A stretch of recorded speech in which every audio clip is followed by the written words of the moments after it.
Hey guys, in this video I'll quickly review the Panasonic GX9 for street photography in comparison to GX7, GX85 and GX8.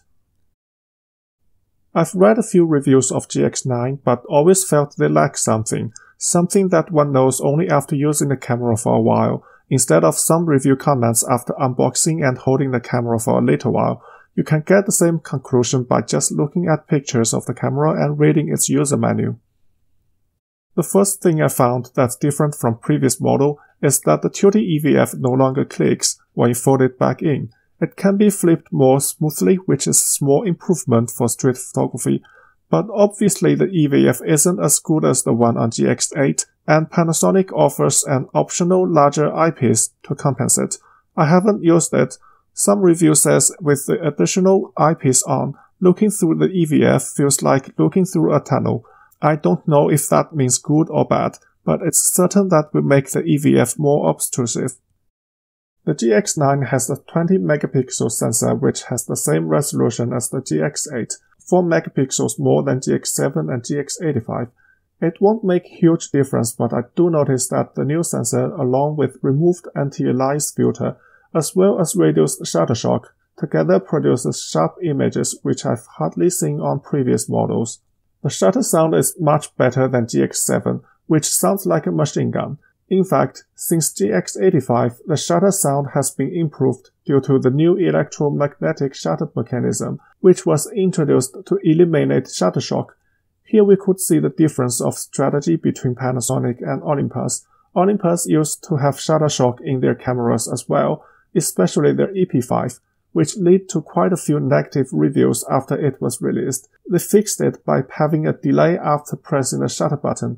I think it's called 0-second delay or something, which looks more like a workaround, but Panasonic tries to fix it with a different shutter mechanism which also works. In terms of what's new, GX9 also added the ability to set minimum shutter speed. This is quite useful for street photography if you use aperture priority with a small aperture to get a large depth of field, while wanting to have a quick shutter speed to freeze motion. GX9 also added a new color profile, L monochrome D. I guess L means low mix, and D stands for dynamic. It emphasizes the contrast between black and white, but unless you shoot JPEG out of the camera, you can get similar look by post-processing RAW. Nonetheless, it provides a good starting point for processing in Lightroom, which supports built-in color profiles from GX9. The weight of the camera is in between GX8 and GX85. I didn't feel too much difference. The ergonomic is worse compared to GX8 or even GX7, similar to GX85 in terms of the streamlined body shape and smaller grip. There's an optional grip that's additional to the body, but it will definitely increase the overall size of the camera. The build quality is similar to GX85. It feels sturdy in hand, but it does have some cheap feelings, such like the exposure compensation dial.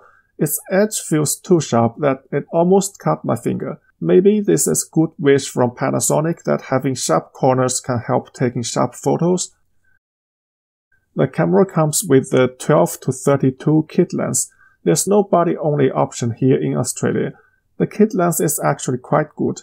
It's small, light, and it's got optical stabilization built in. The lens has manual zoom ring instead of electronic zoom, which is essential for street photography if you use zoom lens, that you don't have to wait for electronic zoom, which is usually slow. The only downside of the lens is probably its look. It looks like a half-done circumcision surgery operation, especially during zooming.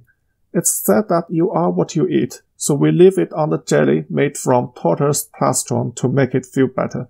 Or maybe not this one. Here are a few photos I took using GX9. The black and white ones are mostly using the new L monochrome D with more intensive highlight and shadow. Some of the colors are out of camera JPEG. Please leave your comments below and subscribe. See you next time.